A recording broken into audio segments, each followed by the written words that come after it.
అందరికీ నమస్కారం. ఈ రోజు మన గౌరవ అతిథులు ముఖ్యమంత్రి వర్యులు నారా చంద్రబాబు నాయుడు గారు, అలాగే deputy chief minister Pawan Kalyan garu కూడా వచ్చారు. వారిరువురు తిరుమల తిరుపతి దేవస్థానం గురించి మాట్లాడతారు. చెప్పండి బాబు గారు, తిరుమల తిరుపతి దేవస్థానము లడ్డూలు కల్తీ నెయ్యి కలిసిందా లేదా అనే విషయము చార్జ్ షీట్ లో సిబిఐ వారు పొందుపరిచారా లేదా కొంచెము చెప్పండి.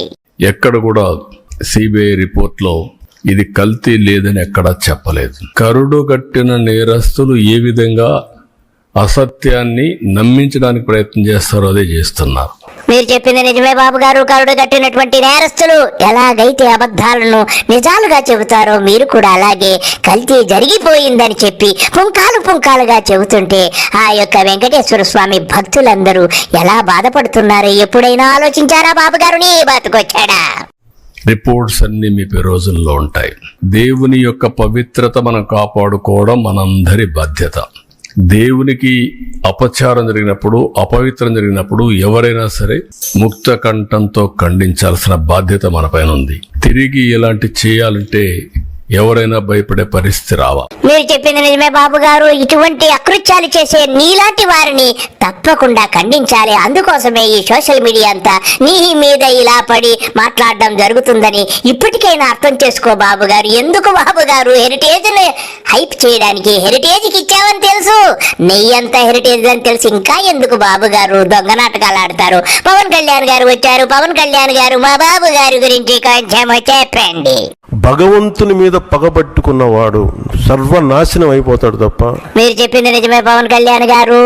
భగవంతుని మీద పగబట్టిన వాడు ఎవ్వడూ కూడా బాగుపడ్డు, సర్వనాశనం అయిపోతాడు. ఇలా షూలు వేసుకొని పూజలు చేస్తూ భగవంతుని ఫోటోలు మోస్తూ ఉన్నవాడు కూడా ఎవరూ బాగుపడ్డు, సర్వనాశనం అయిపోతారు. అందుకే హెరిటేజ్ యొక్క దుర్గతి ప్రారంభమైపోయింది.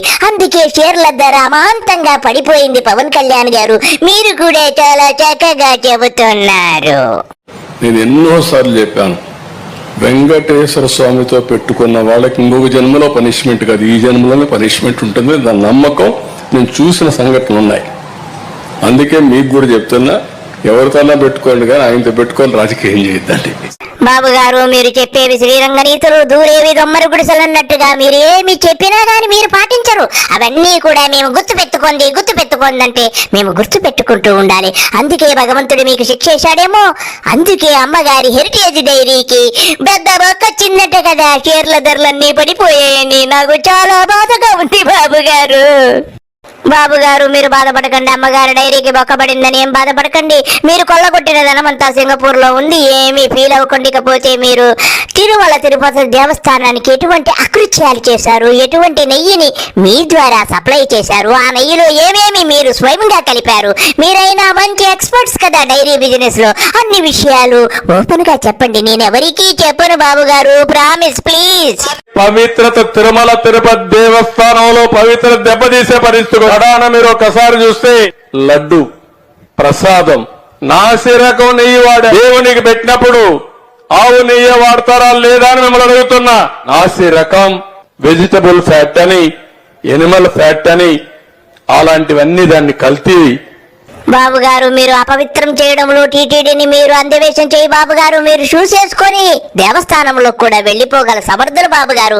మీరే కదా కల్తీ నెయ్యి కలిపింది, ఎవరో కాదు బాబు గారు, మీరే బాబు గారు. నీ బతుకొచ్చాడా బాబు గారు? అయినా మీరు మంచివారు, మీకోసం మీరు పోరాడు, అమ్మగారి కోసమే మీరు పోరాడి ఉంటారు. మీ పోరాటం గురించి తెలియజేయండి. పోరాడాను, నా స్వార్థం కోసం నేను పోరాడలేదు. నాకు తెలుసు బాబు గారు, అమ్మగారి కోసమే మీరు ఈ కల్తీ వ్యవహారం అంతా చేసి ఉంటారు బాబు గారు. నాకు తెలుసు బాబు గారు, అమ్మగారి కోసమే మీరు బాధపడకండి బాబు గారు. ఏ భర్త అయినా ఏం చేస్తారు బాబు గారు, భార్య చెప్పినట్టు వినాలి కదా. మీ తప్పు లేదు బాబు గారు. మీరు తిరుపతిలో ఎన్ని అకృత్యాలు చేసినా గానీ అమ్మగారి కోసమే ఈ కల్తీ వ్యవహారం అని నాకు తెలుసు. కడాన తిరుపతిలో మీరు చూసుంటారు. నిజమే బాబు గారు, తిరుపతిని ప్రపంచమంతా చూసేటట్టుగా చేసినటువంటి ఘనత మీకే దక్కుతుంది బాబు గారు. అమ్మగారి కోసము ఎన్ని ఎదవ పనులు చేశారని నాకు చాలా బాధగా ఉంది బాబు గారు. మీ కమిట్మెంట్ నాకు తెలుసు బాబు గారు. అది నా కమిట్మెంట్ కూడా.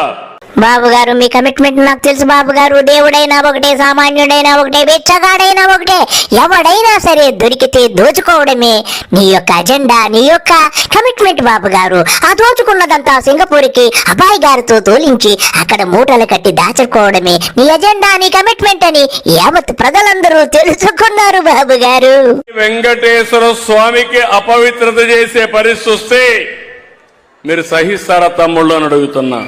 బాబు గారు చక్కటి ప్రశ్న వేశారు. మీకు పోయే కాలం దగ్గరికి వచ్చింది కాబట్టి ప్రజలు తిరగబడతారు, గుర్తు చేసుకోండి. ఇకపోతే 5 సంవత్సరాలు ఎంత దోచుకున్నావో కొంచెం చెప్పండి.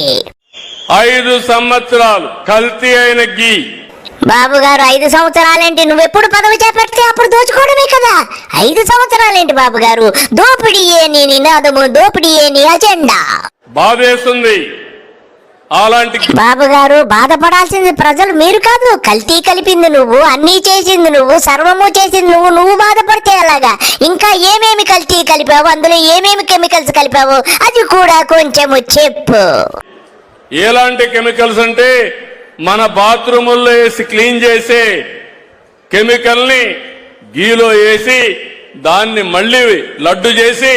బాబు గారు మీరు అనుకుంటే ఏదైనా కలిపేస్తారు. లెట్రిన్ లో వేసే యాసిడ్ ఏంటి? నువ్వు అనుకోవాలి గాని నువ్వు ఏమనుకుంటే అది చేసేస్తావు. నువ్వు గుండెలు తీసిన బంటికపోతే రాష్ట్రంలో ఉన్న దేవాలయాల్లో అన్ని కూడా ప్రసాదాల్లో నువ్వు కల్తీ కలిపే ఉంటావు. శ్రీశైలంలో కూడా కల్తీ జరిగిందని. బాబు గారు ఒక్క శ్రీశైలంలో ఏమిటి, రాష్ట్రంలో ఉన్నటువంటి ప్రతి దేవస్థానంలోని ప్రసాదంలో కూడా నీ కల్తీ నెయ్యి, నువ్వు తయారు చేసిన కల్తీని తప్పకుండా కలిపేసి ఉంటావు. అందులో ఎంత మాత్రం సందేహం లేదు. నువ్వు ఎక్స్పర్ట్ కదా. ఇకపోతే ఈ కల్తీలో ఎన్ని రకాలు ఉంటాయో కొంచెం చెప్పు, ప్రజలందరూ తెలుసుకుంటారు. నువ్వు అందులో సిద్ధహస్తుడు కదా. కెమికల్స్ 2 ఉన్నాయి. కెమికల్స్ వాడినప్పుడు కొన్ని వెజిటబుల్ వాడతారు. వెజిటబుల్ ఫ్యాట్ వాడితే ఎక్కువ రేటు, అనిమల్ ఫ్యాట్ అయితే తక్కువ రేటు. బాబు గారు ఎంతో చక్కగా చెబుతున్నారు. మీ యొక్క హెరిటేజ్ కంపెనీలో ఇవే కలుపుతారేమో, అందుకే మీరు ఇలా చెప్పగలుగుతున్నారంటే మీ యొక్క ఎక్స్పీరియన్స్, మీ యొక్క అనుభవం అంతా కూడా ఎంతో చక్కగా చెబుతుంటే మిమ్మల్ని పొగడాలో తిట్టాలో తెలియడం లేదు.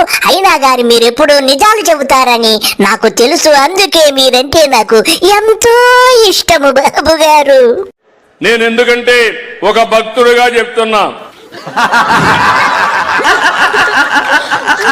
నిత్యానంద గారు మీరు అలా నవ్వకండి. బాబు గారి భక్తి గురించి మీకు తెలియదు. ఆయన చెప్పులు గాని షూలు గాని లేకుండా అసలు దైవ దర్శనమే చేసుకోడు.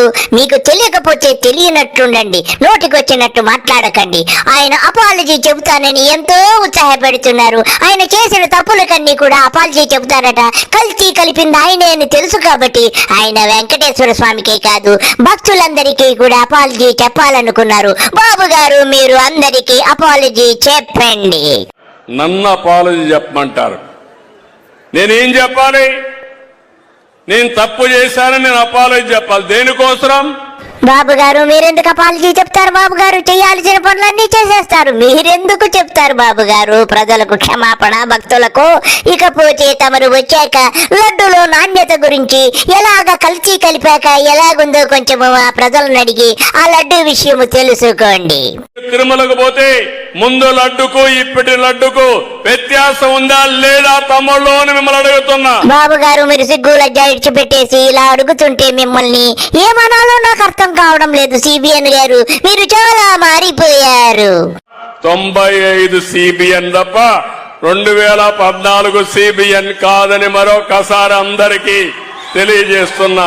బాబు గారు మీరు సిగ్గు లజ్జ ఇడిచిపెట్టి 1990లో సిబిఎన్ అంటే మామగారికి వెన్నుపోటు పొడిచినటువంటి సిబిఎన్ మళ్ళా వస్తారు. 2014 సిబిఎన్ కాదని ఎంత చక్కగా చెబుతున్నారంటే మీరు అన్ని ఇడిచిపెట్టేశారు. సిగ్గు లజ్జ అందరికీ నమస్కారము.